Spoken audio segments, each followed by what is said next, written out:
These people never existed. Matthew, Mark, Luke, John, Jesus, the rest of the homeboys, they never existed.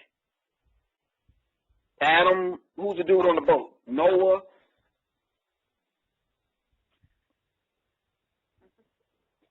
Okay. I agree.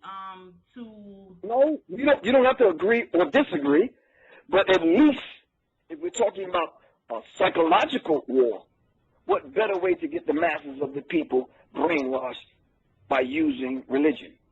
Listen, we didn't readily accept. Excuse me.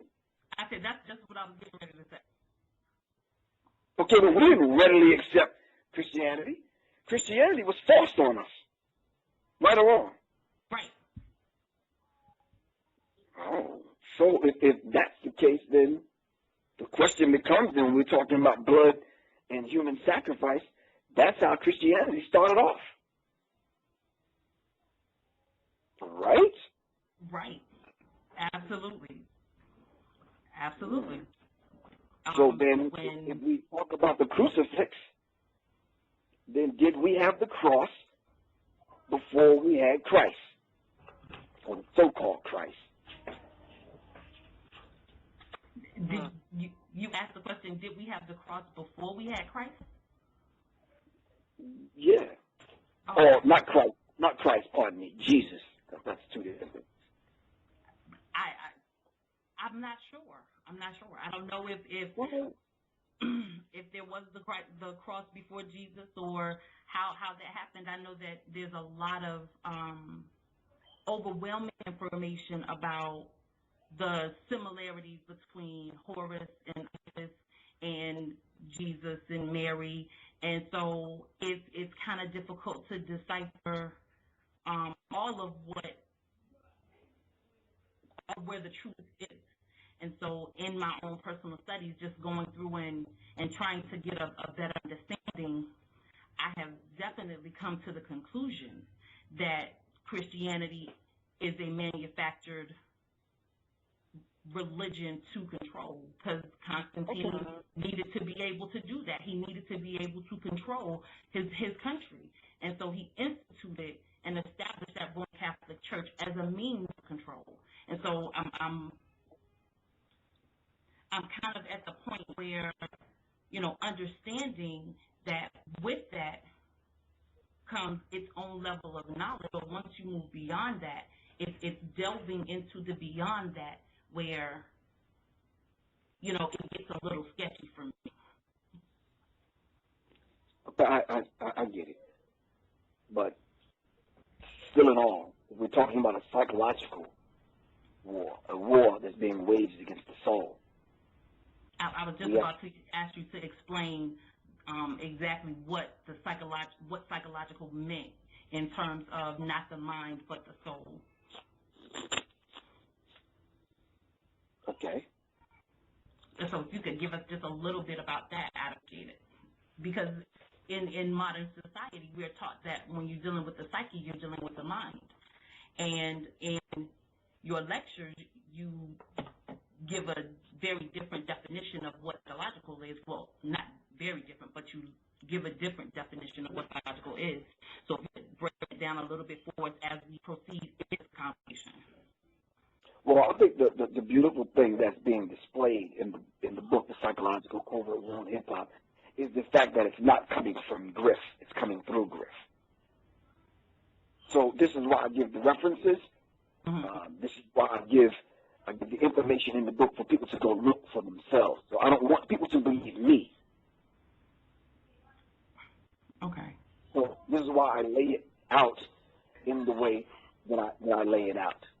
So if we're talking about the psyche being the soul, and we're talking about the waters being waged against the soul, we could go through the annals of history, and we could walk away from music right now, and we could go through religion, politics, sex, war, labor, all the areas of the 9 areas of people's activity, and we could look through the annals of history, and we could see how they waged the war against the soul.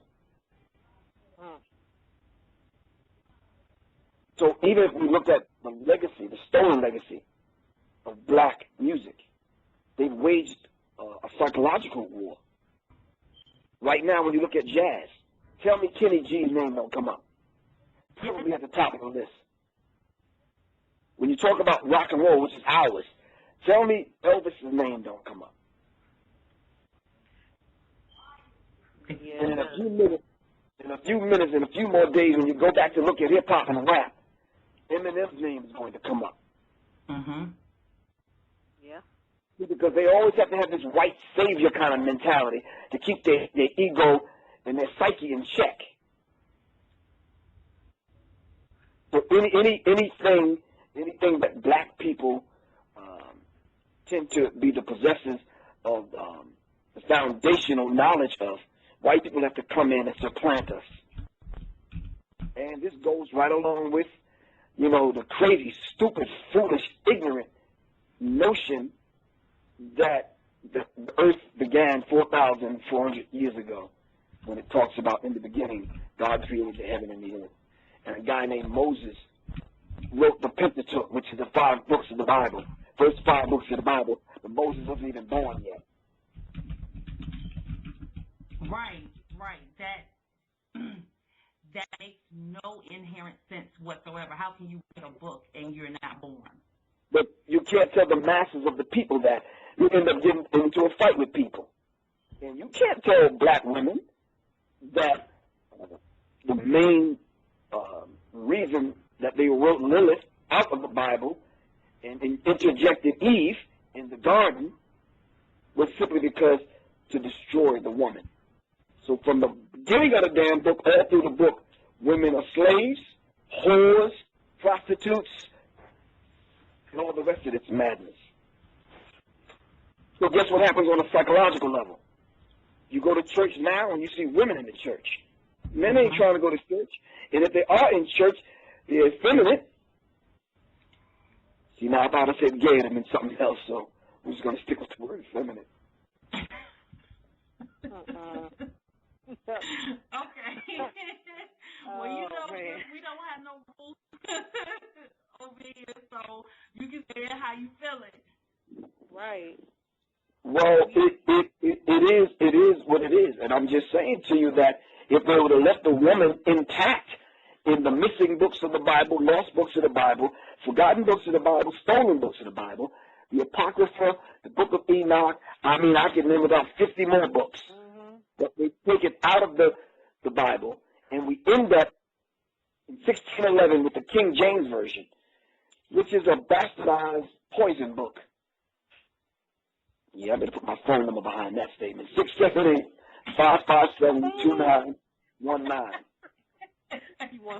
You want them to call you about that one, huh? Oh, please do. Please. Call me on it. Got a trump card written to use. Okay, so, man. how do we go about finding that knowledge, that information that you're talking about? How do we go about finding that if we don't know exactly where to look at or where to look? Let me give it to you in black and white. Elijah Muhammad, being a black man, said when we seen the devil coming on the planet, we hid certain things from him. Ashwa Kwesi teaches us that we etched it 5 inches thick, deep into the pyramid walls, so they can't erase it unless they blow the pyramids up. Ashwa Kwesi does a lecture called Books Written in Stone. All of it's there. It's not erased. It's there. It's just that we're symbol illiterate and we don't know how to read it. Fairfield Obango put it in his book, African Philosophy. Ashwa Kwesi put it in his lecture, and he interpreted and translated these things into English. So let me give you the right side of it. There's some good white people that have actually broke away from the madness and told the truth. Gerald Massey is one of them. But you see, we're not reading volumes of these people's work. So they tell the truth. Jordan Maxwell tells the truth about it. They're not trying to hide it. Yeah, it's there. There's a question coming in from the chat room, and I hold on. Let me just say one last thing. In order to approach it and to extract the truth from it, there's a certain criteria. Number one, leave the faith stuff alone and leave the belief stuff alone. Then you can approach it and extract something from it. If you approach it with your faith and your belief, you might run across something that says, oh, that doesn't fit in my circumference of my understanding of things. Well, shit, a lot of things don't. Right. No reason not to believe it because your ass don't understand it. You may just not understand it right now. That don't make it true or not true. You just don't understand it. Right. There's a question coming in from one of the people in the chat room, and I wasn't going to take any questions out of the chat room, but since we're on this topic and his question is in regards to what we're talking about, I wanted to ask it. He says, are we refuting Christianity, or are we saying that just as Judaism is no longer what it was at its inception, what we call Christianity should be something else completely? No, sister. First of all, I never mentioned the word Judaism at all, so I don't know where that's coming from. Number two, we are refuting what white people stole from us and concocted and made and called Christianity. These spiritual principles and concepts we already had, and they were already in practice before white people came on the planet. So that madness that you see Joe Osteen and Creflo and the rest of them do, I don't know what that is. That's some mind control stuff. They call it Christianity, but I don't know what that garbage is. I don't know. Okay. Hopefully, Norhente, that answered your question. If you have further questions, we will be taking calls later on in the show. But right now, we want to get back to our discussion with Professor Griff. Can I say something? Yes, sir.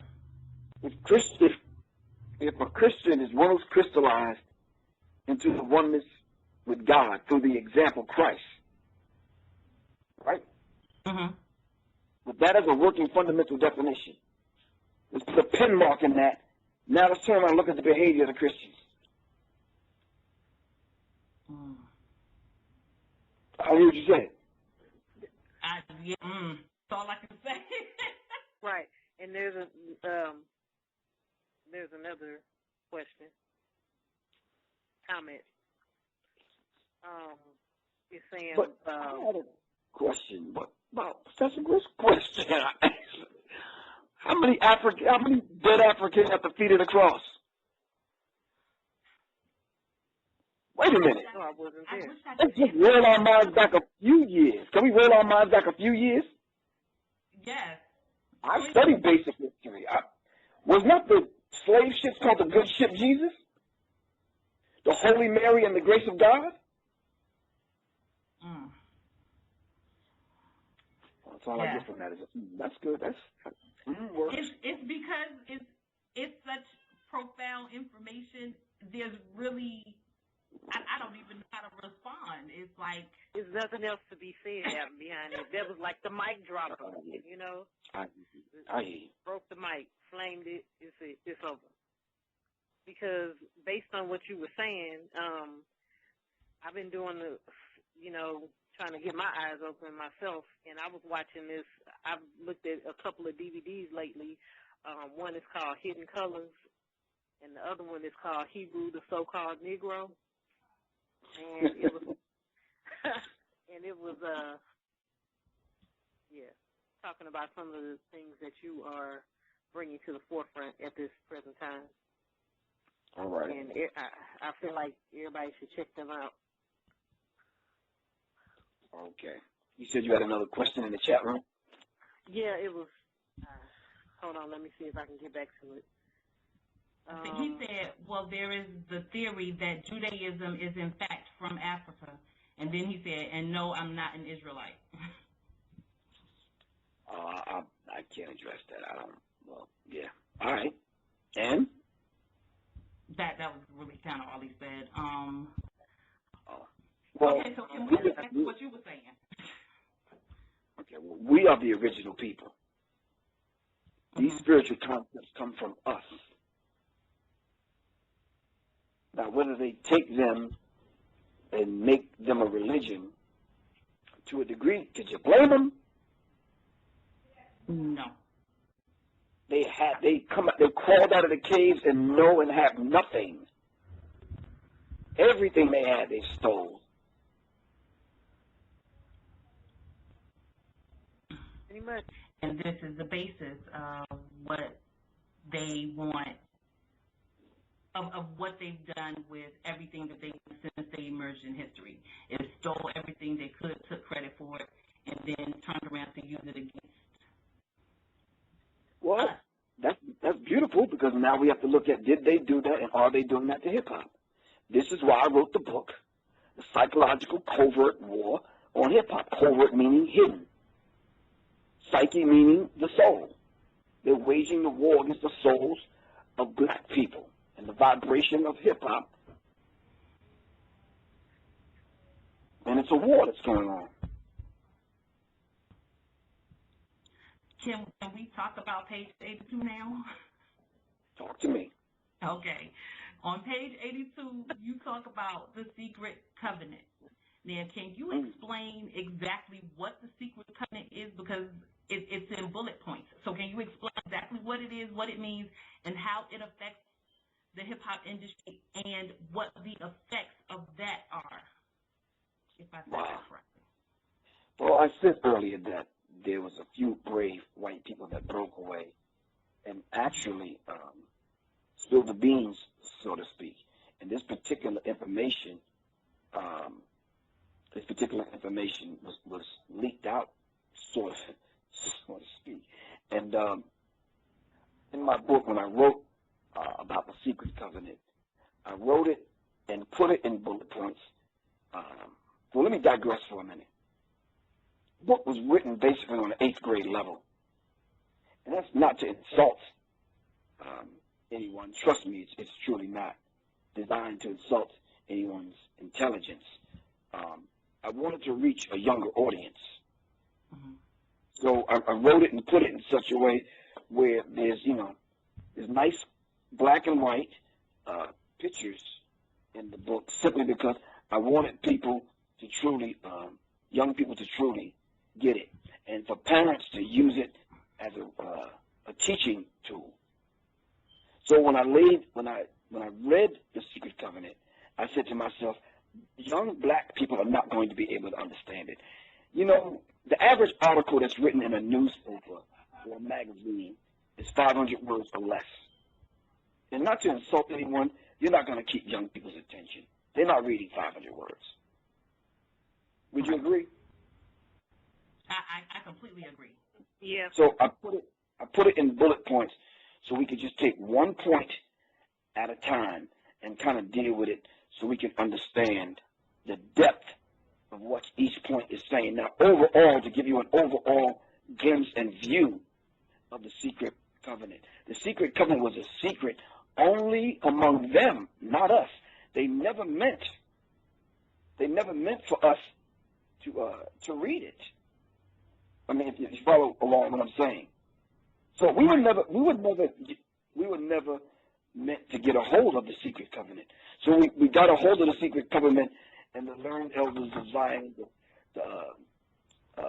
these particular books. It's like when we started dissecting them, we started figuring out that there's a plan to destroy black people. And when we started figuring this out, we started reading it exactly for what it is. So now, let's just go over some basic points of the covenant. Can we do that? Yes, that's exactly what I want to do. Please do. Okay. The secret covenant says an illusion will be so large, so vast, it will escape their perception. Those who will see it will be thought of as insane. We will create separate fronts to prevent them from seeing the connection between us, meaning that different aspects and different families, different bloodlines among white people, putting together the agenda. We were never meant to make the connection between the Rothschilds and the Rockefellers. Are you following me? Disney Corporation with other corporations that they control and own. It says we will behave as if we are not connected to keep the illusion alive. All right? Our goal will be to accomplish this one drop at a time, as to never bring suspicion upon ourselves. This will also prevent them from seeing changes that occur. Now, let me speak to that, for a minute. They said, for example, they call themselves men of towardness. Now, I know these are new terms. I don't want you all to think I'm making this up. Men of towardness. They will accomplish this one drop at a time. If you can imagine an ocean full of water, and they're going to fill an ocean full of water one drop at a time. What does that mean? That if one Rockefeller doesn't finish it, they're going to pass it on through the bloodline, through the family. And their family members will pick it up and continue the agenda. Because they have a goal that they're trying to accomplish. One drop at a time.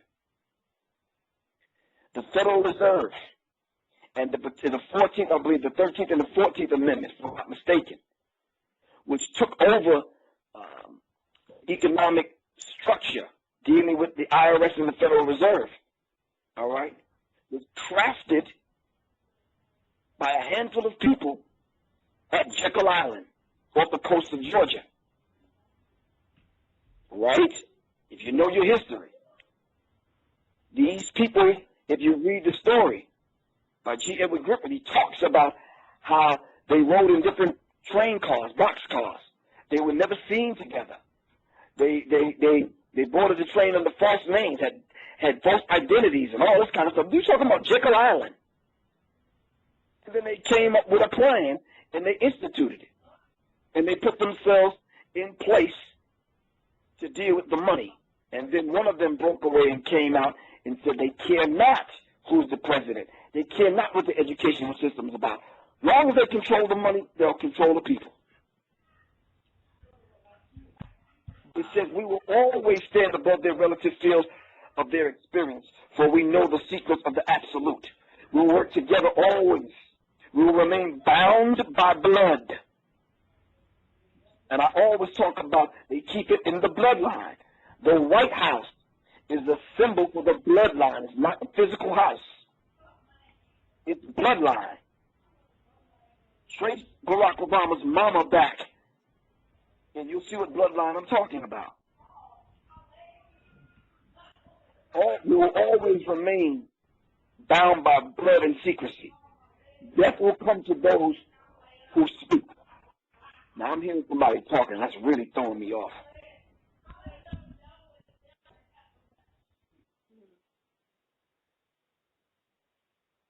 Hello? Yes.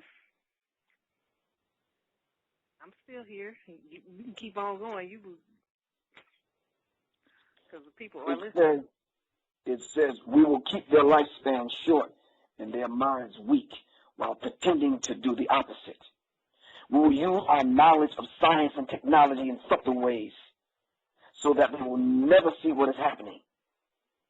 I'm talking about HAARP. I'm talking about controlling the weather, mind manipulations through the cell phone towers, ELF frequencies, low vibratory frequencies that interrupt not only breathing but your thinking. It says we will use soft metals, agent accelerators, and sedatives in their food and water. Read the damn label of some of these damnable foods. You would trip over reading the damn label, but you still eat the thing and drink the thing and put it in your body, not knowing how to even pronounce the word. I say if you can't pronounce it, don't eat it. Right. Right. They'll also put it in the air. Look at the chemtrails that we see every single day when you go outside. It says they will be blanketed by poisons everywhere they turn. Soft metals will cause them to lose their minds. We will promise to find a cure from our many fronts, yet we will feed them more poison. Poisons will be absorbed through their skin and mouths. They will destroy their minds and reproductive systems. From all this, their children will be born dead. And we will conceal this information. It's not fluoride in the water. It's not aluminum in the underarm deodorant and some of the sprays and makeup and all the kind of madness that women put on and in their bodies. It says the poisons will be hidden in everything that surrounds them, in what they drink, eat, breathe, and get this, in what they wear. Oh, wow. Did we not know that the skin is the largest organ? Yep. And you can absorb these things through the skin. They go on to say, we must be ingenious in dispensing the poisons so they can see far. We will teach them that the poisons are good, with fun images and musical tones. McDonald's. Did I say McDonald's? Those that they look up to will help us. We will enlist them to push our poison. Kanye West, Jay-Z, Nicki Minaj, all the cute little commercials that they use rappers on. It says they will see our products being used in film, and will grow accustomed to them, and they will never know the true effect. See, we have brand loyalty. I often ask in my lecture, I ask black women, how many shoes do you have in your closet? And the average black woman will say, about 50. You don't think it's kind of overkill? And then some black women got brand new shoes in the closet that they haven't even worn yet because they haven't found the right outfit.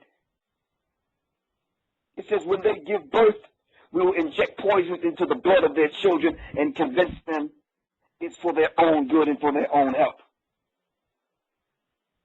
It says we will start early.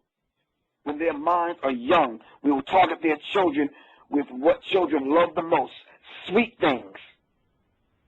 When their teeth decay, we will fill them with metals that will kill their minds and steal their future. I'm a victim of that. I got mercury sitting in my cavities and my teeth right now from having cavities and going to my mom taking me to the dentist, and they filling it with that silver stuff that's sitting in my teeth right now. Me too. And they put mercury in the fillings. It says when their ability to learn has been affected, we will create medicine that will make them sicker and cause other diseases, for which we will create yet more medicine. Are you following me? Mm-hmm. So Dr. Umar Abdullah Johnson talks about all this medicine that they're giving our children in the schools now, in 3rd and 4th grade, coming up with manufactured illnesses, HDHD and PhD and all these other D's. Are you following me? Right. Stringing together all these little funny looking damn alphabets to come up with diseases, serving the manufacturers of these synthetic fake drug companies that come up with these synthetic drugs to push poison to our children, and we fall for it. It says they will grow depressed, slow and obese, and when they come to us for help, we will give them more poison. It says we will focus their attention toward money. Creflo Dollar, the pastors and the preachers with this prosperity teaching. It says we will focus their attention towards money and material goods, so that many will never connect with the inner self. So you're so worried about chasing money, having things, the latest car, the latest sneakers, the latest, your nails done, your hair done, the latest iPhone, that you will neglect the inner self, which is truly the self, the God self. And girlfriends and cousins and aunties will beat their young ones down with the madness by saying, well, girl, you need to get somebody that got something. See, that's the guy you need to be with. At least he got something. Well, what does he really have if he's not connected to the inner self? Nothing. It says we will distract them with fornication, internal pleasures and gains, so that they may never be one with the oneness of it all. Their minds will belong to us, and they will do as we say. If they refuse, we shall find ways to implement mind-altering technology